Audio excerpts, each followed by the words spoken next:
Meu nome é Kátia e dentro do livro Culturas e Regiões do Brasil vou demonstrar algumas atividades que podem ser utilizadas em salas de aula e dentro do passo a passo para que ilumine um pouco os conteúdos propostos nos livros. A gente pensou no livro trabalhando crianças entre 9 e 11, né?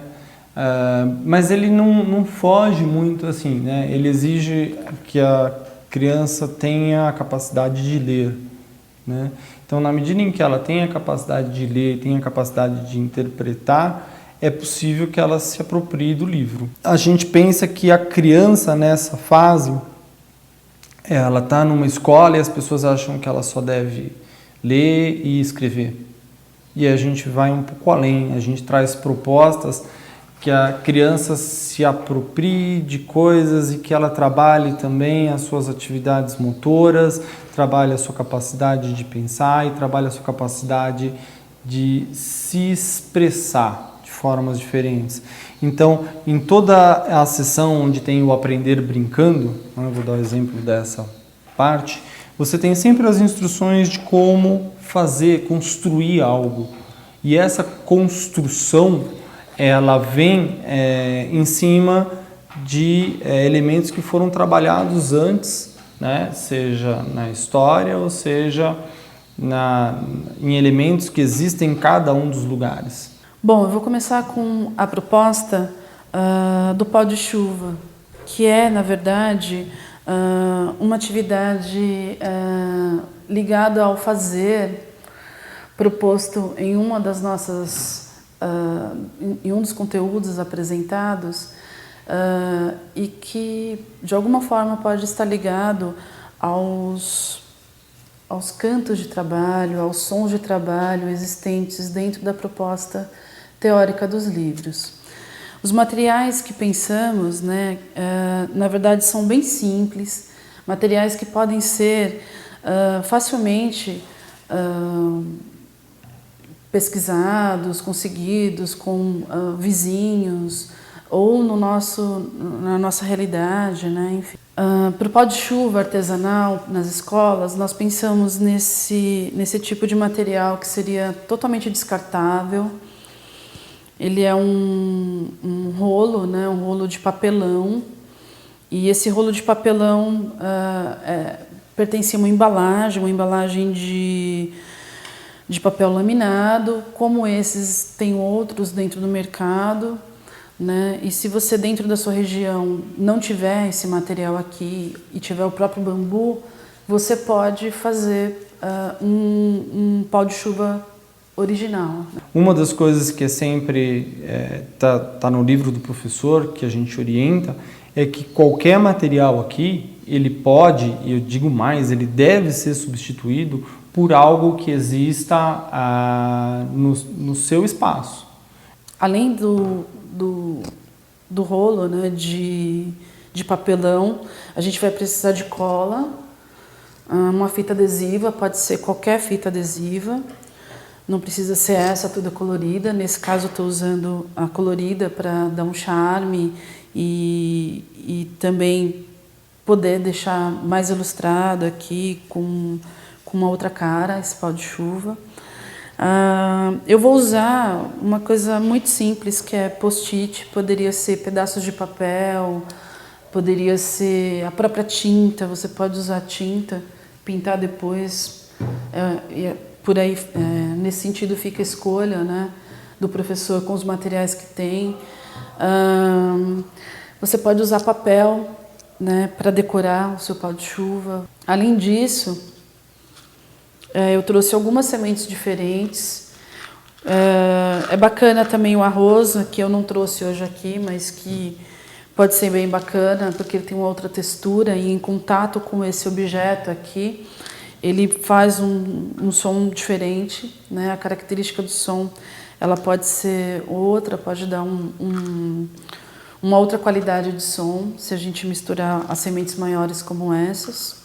O professor pode decidir se ele faz um para cada criança, se ele faz um só, e aí depois desse exemplo a criança repete esse processo e o professor vai acompanhando, mas o essencial, o principal, é que o professor esteja a todo momento junto com a criança na confecção desse pau de chuva, e que, para além do desse fazer, que a criança possa utilizar e reconhecer esses sons, né?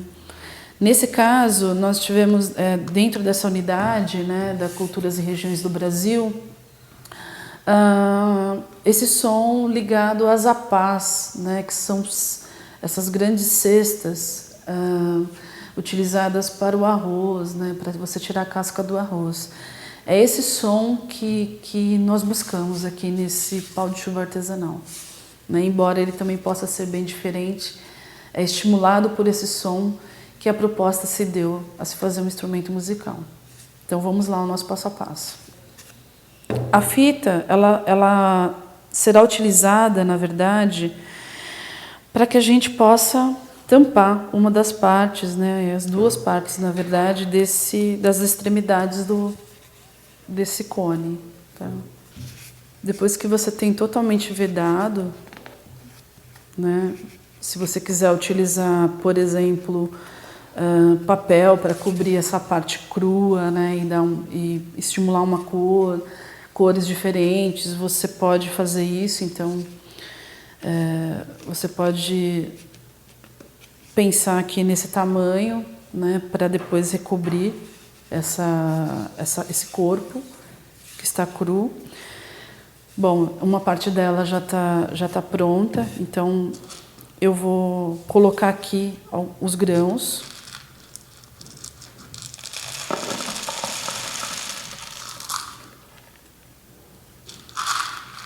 Eu utilizei mais ou menos uma colher de sopa, pode ser um pouco menos, se você tem grãos como os meus, por exemplo, diferentes, semelhantes, né?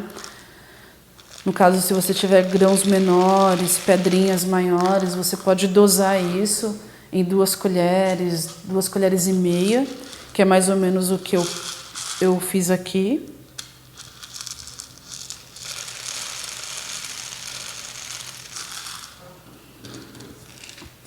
Bom, depois que você tem essa parte de baixo já fechada, você pode fazer o mesmo aqui em cima. Como eu vou usar essa fita para decoração, então eu não me preocupo com as sobras que ficam. A proposta desse capítulo, né, é integrar os saberes, né, dos quilombolas do Vale do Ribeira nesse processo da colheita do arroz, né, esses sons que estão integrados à música, né, as músicas, os cantos de trabalho, mas também estão integrados a esses sons que às vezes não são tão percebidos, por exemplo, como o som, né, dessa descolagem, né, da casca do arroz, por exemplo, para que esse alimento, né, esse arroz que ali está cru, né, tá com essa textura, gere alimento e gere a essas comunidades, por exemplo, também seu sustento, né, não só o sustento pessoal do alimento, mas para si, mas também para as suas comunidades. Então, se você pode verificar no capítulo, por exemplo, né, isso na página 31, que está bem aqui, um pouco sobre esse passo a passo, esse jeito de fazer, e nas páginas anteriores um pouco sobre esse saber, né, esse saber dessas comunidades, que são saberes milenares, já estão há bastante tempo nas nossas sociedades e que, de alguma forma, pretende ser lembrado aqui com essa atividade. Eu escolhi um material já pronto, né? As crianças podem fazer isso de uma forma até, inclusive, mais simples. A tinta é muito mais tranquilo de você sugerir uma imagem, né? Elas podem trazer um pouco do seu universo a partir da pintura também. E até mesmo dentro da colagem, né? A colagem pode gerar outras imagens. Mas demoraríamos um tempo maior em relação às tintas por conta da secagem.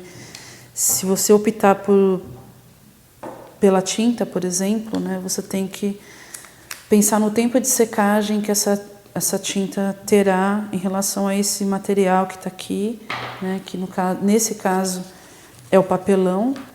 Eu vou usar essa ideia de fazer uma volta, dar uma volta.